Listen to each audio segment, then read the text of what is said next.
Olá pessoal, hoje nós vamos falar sobre a geração de código-alvo, a última etapa do processo de compilação.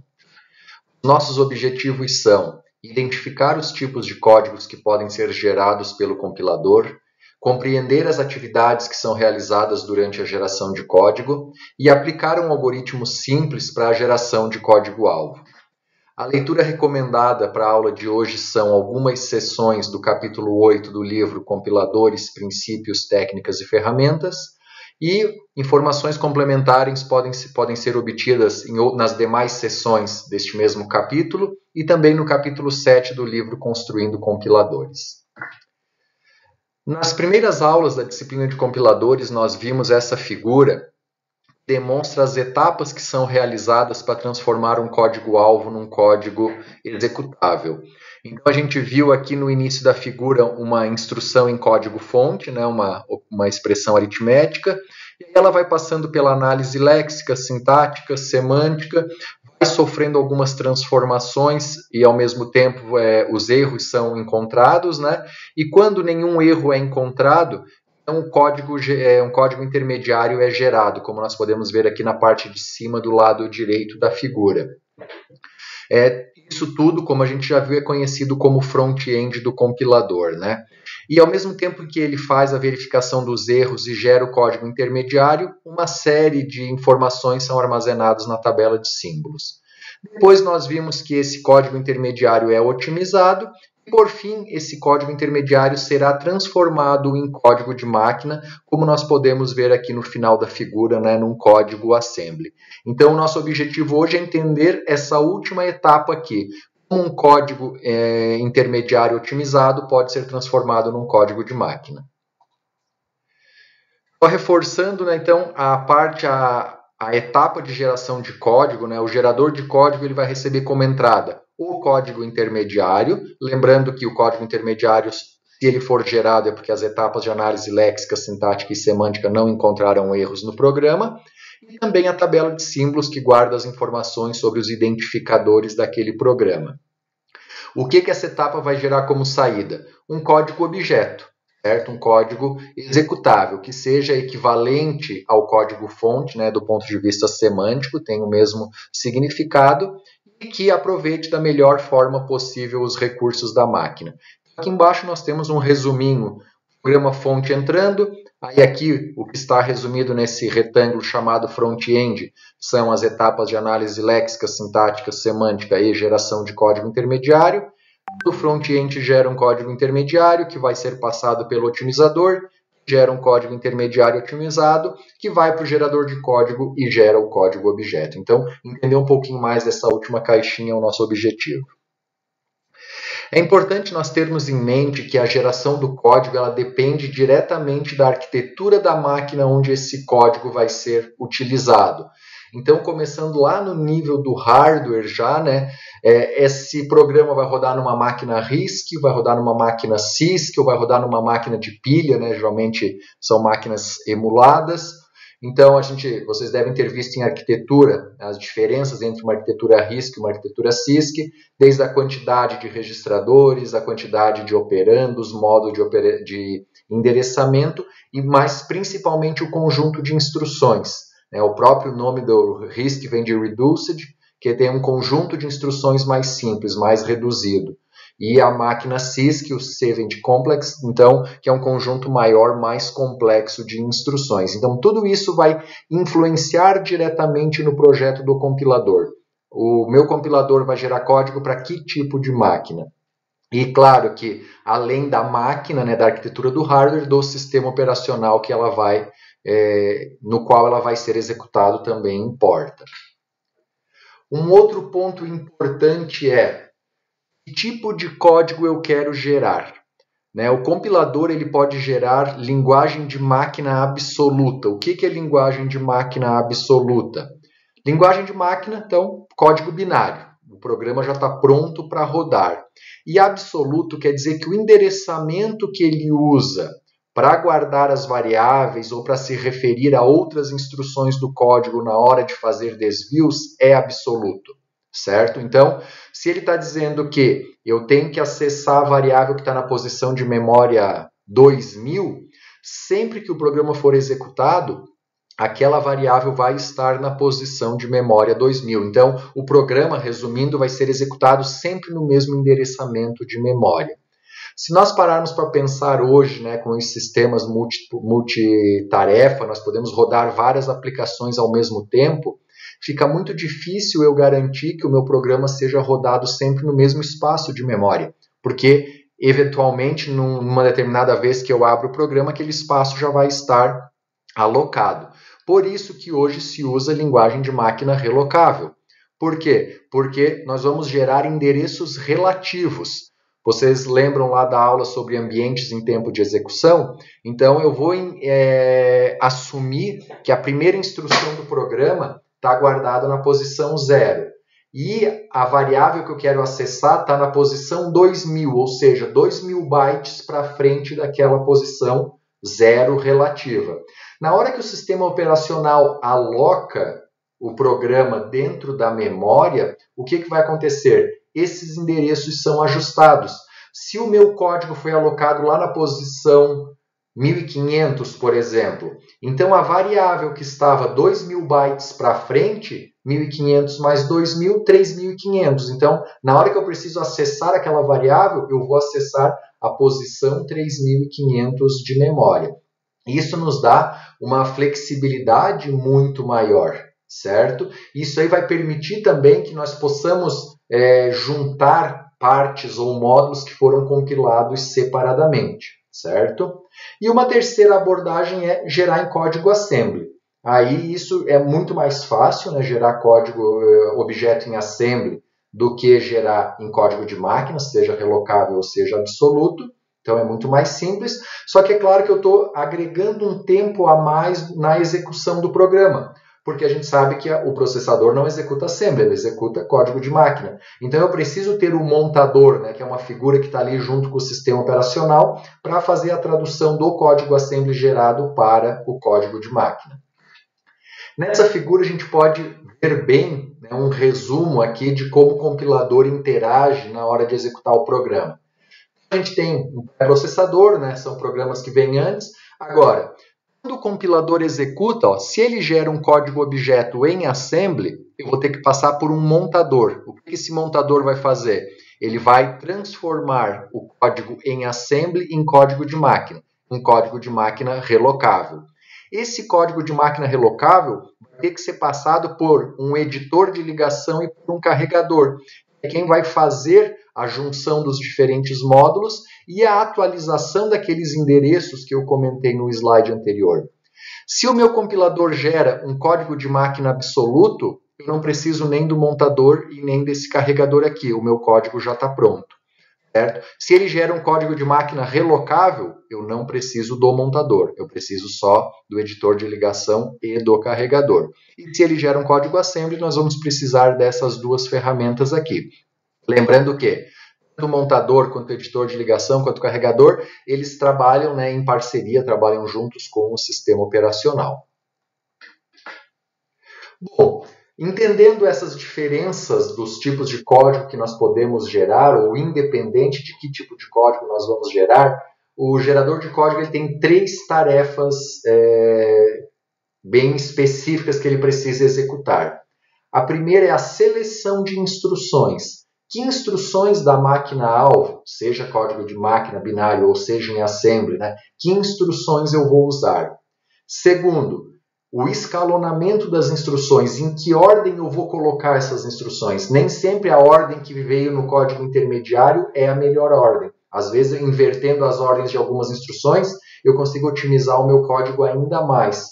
É aquela parte que, se vocês lembram lá do início da disciplina, eu comentei. Existem otimizações independentes de máquina, que foram aquelas etapas que nós já estudamos, e existem otimizações dependentes de máquina, que são otimizações que só podem ser feitas depois que o código-alvo é gerado. Então, o compilador tem que escolher as instruções certas, tem que colocar as instruções na ordem correta para ser o mais otimizado possível, e eu tenho que fazer a alocação e a atribuição de registradores, ou seja, quais valores eu vou manter nos registradores, né, em qual registrador, e quando eu precisar de um registrador novo, para algum outro valor, qual dos que estão dentro deles eu vou retirar. É importante nós termos em mente que a geração de código é um problema matematicamente indecidível, ou seja, eu não consigo definir qual é o melhor código com certeza. Então nós usamos heurísticas para gerar um código bom, um código o mais otimizado possível, mas não necessariamente vai ser o código ótimo. Eu não consigo garantir que eu vá gerar o melhor código possível para um programa. Aqui nós vamos ver alguns exemplos, certo? Obviamente escritos em linguagem assembly para facilitar a nossa compreensão. Então, nesses próximos slides eu vou mostrar os comandos usados dessa linguagem, só para vocês entenderem a sintaxe dela, que é bastante simples. Bom, esses exemplos consideram que nós temos uma máquina com vários registradores, tá? R0, R1, R quantos for necessário, que são registradores de uso geral, ou seja, a gente sabe que existem registradores que são de uso exclusivo do sistema operacional para algumas tarefas específicas. Aqui nós estamos considerando que o R0, R1, R2 são de uso geral. Então, o nosso programa tem acesso a esses registradores. As instruções. Nós temos a instrução LD, que vem de load RX. Ela equivale ao quê? Eu pegar o valor de x e guardar em R, sendo que x é uma posição de memória e R é um registrador. Então, eu estou carregando um dado que está na memória, na posição x, para o registrador R. O comando ST de store faz o inverso. Ele equivale a pegar um dado que está no registrador R e guardo na posição de memória apontada por x. Temos as instruções aritméticas básicas. ADD, soma, subtração, multiplicação e divisão. Nessa linguagem que nós estamos usando, cada um desses três comandos tem três parâmetros. O primeiro é o destino, ou seja, o registrador onde vai ser salvo o resultado. E os outros dois são as fontes, que pode ser um registrador ou uma posição de memória onde aqueles dados estão armazenados. Temos o comando BR aqui com L. Esse L seria o label, o endereço, né? O BR é um comando de branch para onde que ele vai desviar o nosso código, certo? Seria equivalente ao GoToL, é um desvio incondicional. E nós temos os desvios condicionais, certo? Que é o comando B aqui, uma condição, e aí o valor do registrador que ele testa a condição e o L, que é o label para qual ele vai usar. BLTZ. B é um desvio. LTZ menor que 0. RL. Isso quer dizer o quê? Que vai testar o valor R, o valor do registrador R. Se esse valor for menor que 0, ele vai para o label L. É como se fosse um if. Se não, ele vai para a próxima linha. Então, esse comando BLTZRL ele equivale em código intermediário ao if, se um R for menor que 0, goTo vai para o label L. Esses são os comandos que nós temos aqui na nossa linguagem assembly para gerar o código-alvo. Bom, como eu comentei antes, a primeira atividade do processo de geração de código é a seleção das instruções. Dois pontos que a gente já comentou aqui, né? O primeiro é o nível do código intermediário. Então, quanto mais detalhado for o código intermediário, mais simples é essa geração. Se o código intermediário for bastante abstrato ainda, daí eu vou dificultar um pouco isso. O tipo de arquitetura, se é uma arquitetura RISC ou CISC, e a qualidade de código desejada. Por que da qualidade? Vamos olhar esse exemplo aqui, ó. Nós temos uma instrução lá em código intermediário, x é igual a y mais z. Uma possível, né, existem outras possibilidades, mas um possível conjunto de instruções para este código-fonte é guarda o valor da variável y no registrador R0, usando aqui um comando load. Depois, nós vamos adicionar o que está em R0 ao conteúdo da variável z e vamos guardar o resultado no próprio R0, certo? Nós não precisamos usar outro registrador, eu vou usar o próprio R0. E por fim, nós vamos armazenar essa soma que está em R0 na variável x. Esse código aqui, essas três instruções em assembly resolvem o problema ou executam esse código intermediário para essa instrução. Só que assim, vamos pensar, será que a abordagem do slide anterior vai gerar bons códigos sempre? Aqui nós temos um exemplo que nos ajuda a mostrar que não. Se nós usarmos aquela abordagem para essas duas instruções aqui, ó, mesma coisa, carregamos o B em R0, somamos o C com o que está em R0 e guardamos o resultado em R0 e jogamos o que está em R0 para A. Só que na linha de baixo nós já vamos precisar do A de novo. O que nós vamos fazer? Pegamos o A, jogamos para R0 e depois fizemos a soma do R0 com o E e assim por diante. Nós percebemos que aqui nós temos duas instruções que são desnecessárias, ou no mínimo uma instrução desnecessária, né? Isso depende se o A vai ficar vivo depois desse bloco básico ou não. Se o A ficar vivo, a quarta instrução aqui, LD, R0 e A, essa instrução é sempre desnecessária, independente dele estar vivo ou morto. Por quê? Porque o A já está em R0, eu não preciso carregar ele de novo, certo? Quando eu jogo o conteúdo de R0 para A, eu faço uma cópia, mas eu não perco o valor que está ali. Como eu não guardei nada no R0 entre as instruções da linha 3 e 4, então o R0 continua com A. Por isso a linha 4 aqui, o comando LD R0A é desnecessário. Se o A não ficar vivo depois, ou seja, se eu não preciso do A mais para frente, eu só preciso do A para calcular o D, aí tanto a linha 3 quanto a linha 4 é desnecessária. Eu não preciso salvar o R0 em A. Eu preciso somar o B com o C, que é o que eu faço na linha 2.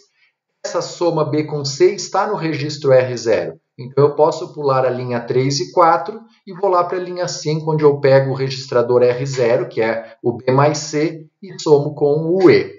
Certo? Então, por isso que aquela abordagem simplista de pegar cada comando e ir gerando as instruções, cada comando de código intermediário, e ir gerando as instruções que implementam em código assembly, ela não é uma boa abordagem. Nós vamos ver um algoritmo bastante simples, mas que já melhora muito esta questão da geração do código, né? Já gera códigos bem mais eficientes e menos infantis, vamos dizer, do que aquela abordagem de traduzir um por vez, certo? Qual é a ideia? Esse gerador ele vai pegar cada bloco básico e vai gerar o código para aquele bloco básico. Ele continua traduzindo uma instrução de código de 3 endereços por vez. Só porque agora ele vai mantendo um registro do que está em cada registrador. E com isso a gente consegue evitar os loads e os stores que são desnecessários, certo? Esse gerador ele vai considerar que parte dos registradores, né, são usados para variáveis globais, gerenciamento de memória, ou seja, são aqueles registradores que estão reservados, né, que o nosso código não vai usar, mas existem outros registradores disponíveis para guardar os dados processados nos blocos básicos apenas. Nós temos alguns conceitos aqui importantes. O primeiro é um descritor do registrador. O que o descritor do registrador faz? Ele vai guardar ali o nome da variável ou das variáveis cujo valor está armazenado no registrador. Por que das variáveis? Porque às vezes nós temos um único valor que está guardado em mais de uma variável. Aí, se esse valor está no registrador, quando eu precisar de qualquer uma dessas variáveis, eu vou buscar direto no registrador. Inicialmente estão todos vazios, porque quando começa o bloco básico, eu não carreguei ninguém ainda para os registradores. Lembrem que o exemplo que a gente vai ver nos próximos slides está sempre analisando um bloco básico. É como se, ao início de cada bloco básico, a gente vai fazer todas essas etapas que nós vamos ver na sequência do exemplo. Nós temos também o descritor de endereços. Qual é a ideia? Nós vamos guardar em que locais cada valor está armazenado. Então, se eu tenho um valor lá, o número 10, por exemplo, que se refere a uma variável A, onde que esse número 10 está armazenado? Só na memória? Só no registrador? Na memória e no registrador? Então, isso é importante também para criar um código otimizado. E essa informação de onde aquele valor está armazenado fica na tabela de símbolos do compilador. Então, qual é a ideia do algoritmo, certo? Vamos pegar assim um algoritmo genérico que vai traduzir uma instrução do tipo x é igual a y mais z. Depois a gente pode generalizar isso aqui para qualquer operação aritmética, simplesmente mudando o comando add que está aqui embaixo. Os passos que esse algoritmo executa são: ele precisa primeiro selecionar registradores para Rx, Ry e Rz. Ou seja, ele tem que selecionar os registradores Rx, que é quem vai guardar o valor de x, Ry, quem vai guardar o valor de y, e Rz, quem vai guardar o valor de z. Aí ele vai ter que, se o y não estiver no registrador, ele vai ter que gerar um código. Load vai carregar o y para o registrador que ele reservou para guardar o valor de y. Se o z ainda não estiver no registrador, vai fazer a mesma coisa para o z. E depois ele vai gerar um código, certo? Que vai somar o conteúdo do registrador y com o do registrador z e vai passar para o registrador que ele reservou para guardar o dado x. Ele vai fazendo isso para todas as instruções do bloco básico e no final do bloco ele vai gerar comandos store, ou seja, ele vai pegar todas as variáveis, todos os registradores, desculpem, que têm valores que precisam ser guardados em variáveis que estão vivas e vai passar esses dados para a memória. Como eu já comentei antes, se eu tenho dados em registradores, mas essas variáveis são mortas depois do bloco, elas só servem dentro do bloco, aí eu não preciso perder tempo dando o store. Elas podem ser descartadas assim que o bloco básico for concluído. Existe uma função, voltando aqui um pouquinho, qual é a dificuldade desse algoritmo aí? Essa primeira etapa, selecionar os registradores. Que registrador eu vou usar para guardar o valor de x, que registrador eu vou usar para guardar o valor de y e que registrador nós vamos usar para guardar o valor de z. Essa é a grande dificuldade, certo? Aí existe uma função que a gente chama de getReg i, sendo que i é uma instrução qualquer.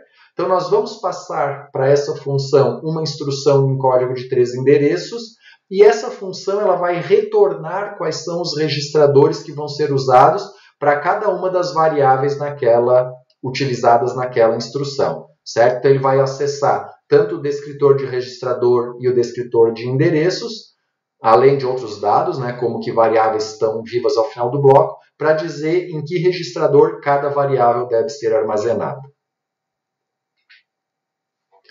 Como é que essa função funciona? Bom, nós temos aqui 3 cenários diferentes. Vamos imaginar que nós queremos descobrir em que registrador nós vamos guardar a variável y. O primeiro teste que essa função faz é, o y já está guardado em algum registrador? Registrador R0, R1, R2, R3, qualquer um deles? Se a resposta for sim, se isso for verdadeiro, então o gerador de código vai dizer que aquele registrador que já tem o y é o RY. Se o valor de y está guardado no registrador R2, então a partir de agora o R2 é o registrador que guarda o Y. Se o Y não está em registrador nenhum e tem algum registrador vazio, o que a gente vai fazer? Vamos pegar esse registrador vazio e vamos atribuir a RY, ou seja, vamos carregar o valor de Y para esse registrador vazio. Agora, se não, o y ainda não está nos registradores e não tem registrador vazio. E o que eu vou ter que fazer? Eu vou ter que ocupar algum registrador, vou ter que usar algum registrador que já estava ocupado. Tá? E aí o que ele vai ver?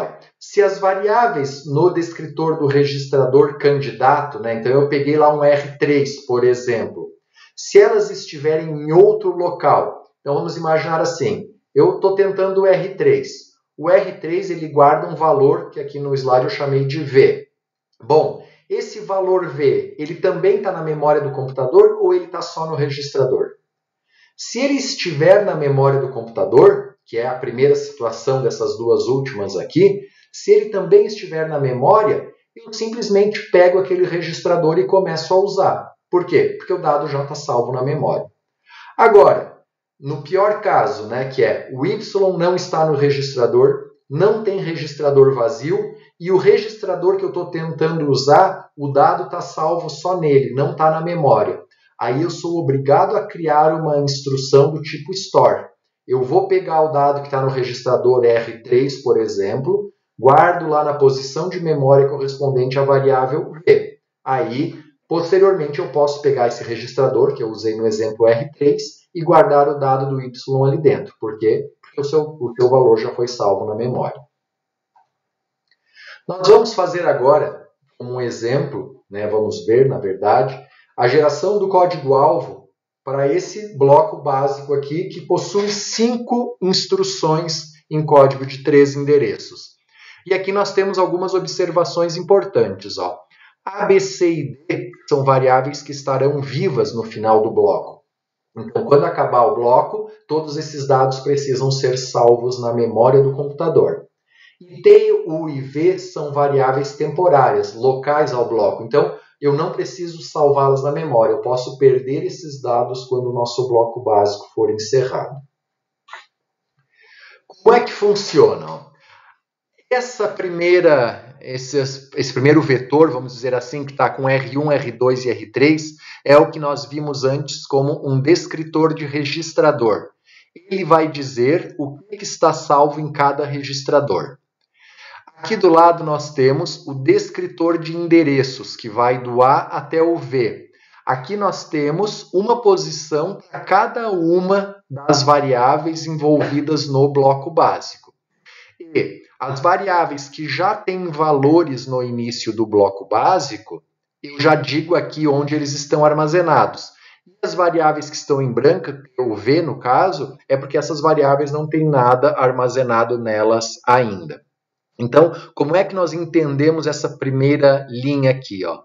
No R1 não tem nada, no R2 não tem nada, no R3 não tem nada. A variável A tem um valor que está armazenado onde? Na memória correspondente à variável A. Isso vale para a variável B, C e D.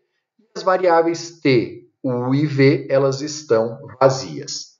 Bom, pegando o nosso código aqui, ó, a primeira linha de código que nós temos que traduzir é E é igual a A menos B. Então, o que nós vamos fazer aqui? Nós precisamos de um registrador para guardar a variável A.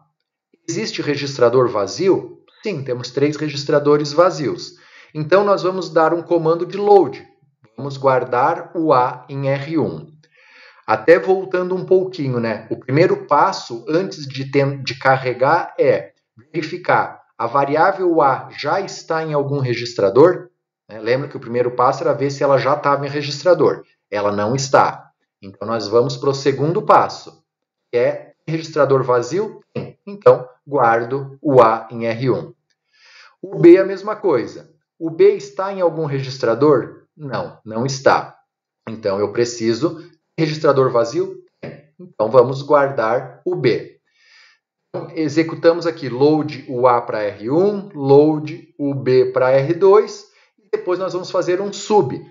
Vamos subtrair quem? A menos B, o conteúdo de R1 menos o conteúdo de R2. Percebam que no livro aqui, né, ele usou o próprio R2 para guardar a variável. Por que o R2 e não o R3?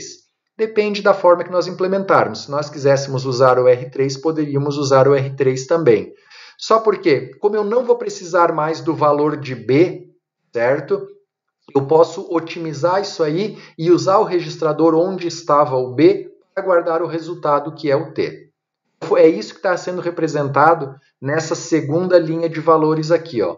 Ao final da tradução do primeiro comando em código intermediário, que virou esses 3 comandos em código de máquina, o que nós temos no descritor dos registradores? No R1 armazenado o valor de A, no R2 está armazenado o valor de T, que é o resultado de A menos B. O R3 ainda está vazio. Percebam que o A, ó, o descritor do A, além da variável A, tem aqui vírgula R1. O que quer dizer isso? Quer dizer que a variável A está armazenado tanto na memória quanto no registrador R1. O B, o C e o D não mudou nada. E o T, certo? Que é uma variável temporária que nós calculamos com A menos B está armazenado em R2. Percebam que não tem um vírgula T aqui. Isso quer dizer o quê? Quer dizer que o R2 está só que o T, desculpem, só no registrador R2. Ele não está guardado ainda na memória. Bom, vamos para o próximo comando. U é igual a A menos C. Mesma ideia de antes, eu preciso do A. O que a gente vai fazer? Nós vamos ver se o A já está na memória. Na memória não, desculpem, já está no registrador. Está. Então eu não preciso carregar o A de novo, certo? Por isso que a primeira verificação, quando ele precisa de um valor que ele faz, é verificar se o valor já foi carregado para o registrador. Não preciso me preocupar com isso. Depois eu vou precisar do C. Ele vai verificar. O C já está em algum registrador? Ainda não está. Então eu preciso carregar. Existe registrador vago? Existe o R3. Então eu não preciso desocupar ninguém ainda. Então ele vai gerar essa instrução load R3C. Ou seja, vai calcular o C para o R3. Depois ele vai subtrair R1, que é o A, menos R3, que é o C. E vai guardar o resultado em R1. Por que R1? Porque o R1 tinha o A e eu não preciso do A mais para frente. Então eu não preciso me preocupar com isso aqui. Agora percebam que a tradução dessa instrução aqui de 3 endereços virou apenas 2 comandos. Não virou 3 como era anteriormente, certo? Nós poupamos um comando. E ao final da execução dos dois, nós temos no registrador R1 o valor da variável U. Porque a gente subtraiu e guardou em R1 a conta A menos C, que equivale a U. Então, no R1 eu tenho U. E percebam que aqui no descritor de endereços, no U está em R1. Percebam também que na linha anterior, ó, a variável A estava na memória A e no R1. Agora aqui embaixo ela está apenas no A. Ela não está mais no R1, porque nós ocupamos o R1 com outro valor. O T ficou igual, não foi mexido. O C nós carregamos aqui. Então o que mudou aqui no descritor de registrador? O C, além de estar na memória, na posição C, está no registrador R3 também. Agora a gente vai para a próxima linha. V mais U. A gente precisa do T e do U. Esses valores estão na memória. Se nós olharmos na parte na memória não, no registrador, se nós olharmos na parte de cima, sim, ó, o U está em R1 e o T está em R2. Então eu simplesmente vou somar R2 mais R1. E vou guardar isso aí aonde? Vou guardar no R3, que é onde estava o C. Não vou precisar do C posteriormente. Então agora, o U continua no R1, o T continua em R2 e o V está em R3, porque é a soma dos valores. O que isso trouxe de mudança aqui no descritor de endereços? Ó? O C, que antes estava na memória e no R3, agora ficou apenas na memória, porque eu usei o R3 para guardar o valor de V. E aí na última posição aqui, que corresponde à variável V, a variável V está armazenada em R3. Indo para a próxima linha, ó. A recebe D. Então, simplesmente atribuindo um valor ao outro. O que está acontecendo aqui? Ó? Nós estamos guardando o valor D em R2. O porquê que nós estamos guardando em R2? Porque o T, que é o que estava ali, não vai ser necessário mais para frente. Então, nós vamos pegar o R2, vamos pegar o D, certo? E guardar em R2. E percebam que o registrador R2 agora, ó, ele tem 2 descritores, tanto A quanto o D. O porquê disso? Porque eu igualei, eu fiz com que o A recebesse o D. Então o valor do D que eu carreguei para o R2, ele serve tanto para quando eu referenciar a variável A, quanto para quando eu referenciar a variável D. O valor é o mesmo. Notem o que mudou no descritor de registradores aqui. Ó. O nosso A ele não está mais na memória, ele está no registrador R2. Percebam que lá na posição de memória A, ainda tem o valor antigo. Eu não atualizei aquele valor, certo? E por isso que o valor novo de A está apenas no registrador R2. Tá? A hora que eu precisar usar o A, eu tenho que usar o que está no registrador e não o que está na memória que está defasado. mesma forma, o D, como eu copiei o D para R2, a hora que eu precisar do D, ele serve tanto o que está na memória quanto o que está no registrador R2, é a mesma coisa. E o T que estava em R2 deixou de existir, certo? Na verdade, não é que deixou de existir, o valor T não está mais em R2. Como eu não tinha salvo ele na memória, ele não está em lugar nenhum. E isso não é problema, porque a gente viu que o T é uma variável morta, ele não vai existir no próximo, no final desse bloco básico. Dando sequência, nós temos aqui um D é igual a V mais U. Então, o que ele vai verificar? O V e o U já estão em registradores? Já. É só eu somar. O V está no registrador R3, o U está no registrador R1, e soma esses dois, vai guardar o valor em R1. Então, o R1, que até então tinha o valor de U, agora tem o valor de D. Percebam que antes eu tinha copiado o D para A, e agora eu atualizei o D, e eles ficaram iguais. Agora eu atualizei o D. Então, agora o D tem um novo valor e voltou a ser diferente de A. Feito isso, o que o R1 nos mostra? O R1 armazena o valor da variável D. No passo anterior, o R2 tinha o valor de A e o valor de D. Só que agora o valor de D mudou. Então, o R2 tem só o A. Ele não pode mais representar o D. Aqui no descritor dos registradores, o que mudou é que anteriormente o valor de D estava tanto na memória quanto no registrador R2. Com essa atualização do D aqui, agora o D está em R1. Ele não está mais na memória, certo? E a variável U, que antes estava em R1, agora não está mais em lugar nenhum, porque nós usamos o R1 para guardar a variável D. Com isso, nós transformamos, na verdade, as 5 instruções em código de 3 endereços para código de máquina, certo? Para código assembly. Agora, o que falta fazer? Nós temos que pegar tudo aquilo que está nos registradores, certo? E não está na memória do computador, todas aquelas variáveis que ficarão vivas no final do bloco, e temos que passá-las de volta para lá. Nós vimos na descrição do problema no slide anterior que as variáveis A, B, C e D são variáveis que ficam vivas. T, U e V, não. Então, T, U e V eu não preciso me preocupar. Então, eu vou analisar aqui. Bom, o A está em R2. Então, eu preciso fazer um processo de armazenamento. Tem que gerar essa instrução store do R2 para A. O B já está na memória, não preciso me preocupar. O C já está na memória. O D está tanto no registrador está só no registrador R1. Então, da mesma forma, eu preciso pegar o que está em R1 e passar para D.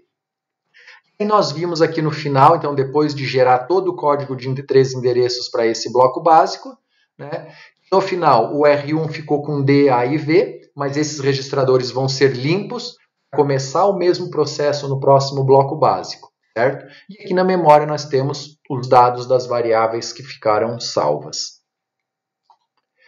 Com isso, nós encerramos esse vídeo sobre geração de código, né? Um vídeo bastante introdutório, só para dar uma visão geral do problema, mas com ele já foi possível identificar os tipos de códigos que podem ser gerados, que é o código de máquina absoluto, código de máquina relocável e código assembly. O exemplo que nós vimos foi de um código de máquina em assembly, por ser mais fácil de ser compreendido. Lembrando que, se eu gero código de máquina direto, eu não preciso de ter um montador ou ter um assembler depois. E se o compilador gera código assembly, eu preciso dessa ferramenta na hora do código ser executado. Compreendemos também as atividades que são realizadas na geração de código. Lembre que as 3 principais atividades são selecionar as instruções corretas para cada instrução em código de 3 endereços, né? Que instruções em código assembly ou de máquina eu vou usar para representar cada instrução em código de 3 endereços. Essa é a primeira etapa. A segunda é, em que ordem essas instruções devem ficar?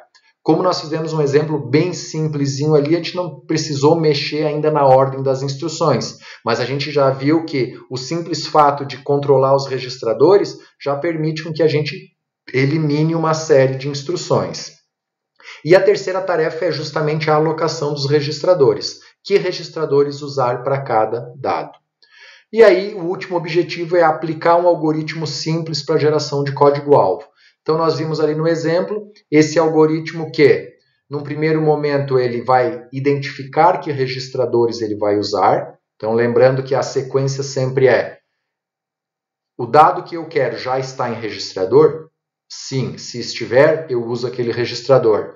O dado que eu quero, se ele não estiver em registrador, mas tem um registrador livre, então eu vou dar um load e vou usar aquele registrador. Agora, se o dado que eu quero não está em registrador e todos os registradores estão ocupados, aí eu vou precisar usar um ocupado. E aí nós temos novamente duas situações. Se o dado que está ocupando o registrador já está salvo na memória, eu posso usar o registrador direto. Agora, se o dado que está ocupando o registrador que eu quero não está salvo na memória, aí eu vou precisar salvar aquele dado na memória, usando um comando store, para depois poder usar aquele registrador. Então, com isso, eu espero que vocês tenham conseguido entender de maneira geral, assim, em linhas gerais, como funciona a geração de código-alvo, que é a última etapa realizada pelo compilador. Por hoje é isso, até mais.